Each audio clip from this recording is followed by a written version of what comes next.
In the long history of England's monarchy, many kings won their glory on the battlefield.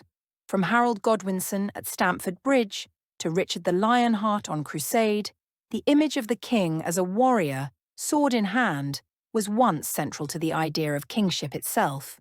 But by the 18th century, that age was fading. England was now a global power, a maritime empire, where politics, commerce, and diplomacy mattered far more than personal feats of arms. And yet, in 1743, a king once more rode to war. That king was George II. Born in Hanover, raised a soldier, George was no romantic hero. He was pragmatic, blunt, and deeply concerned with defending his continental possessions in Germany as much as with England itself.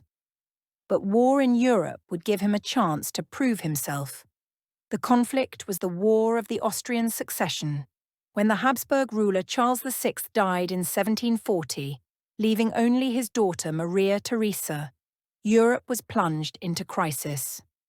Prussia, France, Bavaria, and Spain challenged her right to rule. Britain, fearing French expansion, backed Austria. It was into this great war that George marched. By the summer of 1743, the British and their allies, Hanoverians and Austrians, found themselves in grave danger.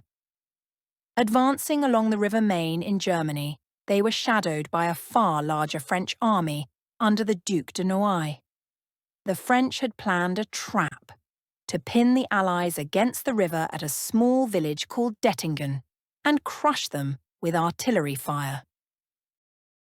On the 27th of June, the French sprang their ambush. As the pragmatic army approached, they found themselves blocked by enemy cavalry to the front, while French guns opened up from across the river. Retreat seemed the only option. But George II refused to flee. Dressed in his crimson uniform, mounted on horseback, he placed himself in the thick of the fighting.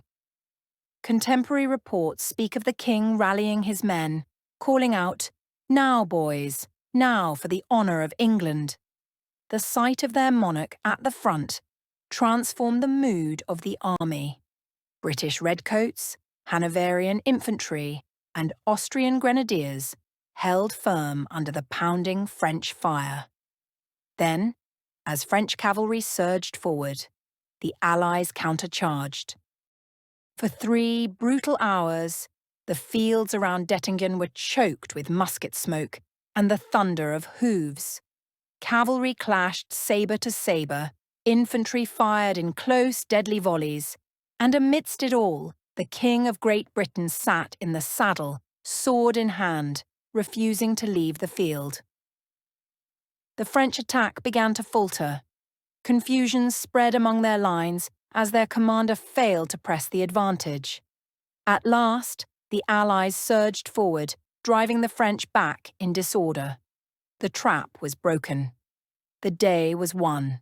The Battle of Dettingen was not the most decisive victory of the war, but it was historic, for it marked the last time a British monarch would lead his army in person. George II returned home a hero, but in truth the world had changed. No longer would kings be expected to share the dangers of the common soldier. War was now the business of generals, while monarchs ruled from the palace.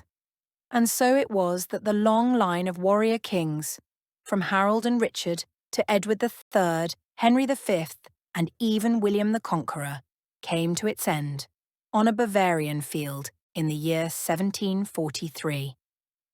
George II of Great Britain, remembered not for his politics nor his diplomacy, but for being the last king of England to lead his troops in battle.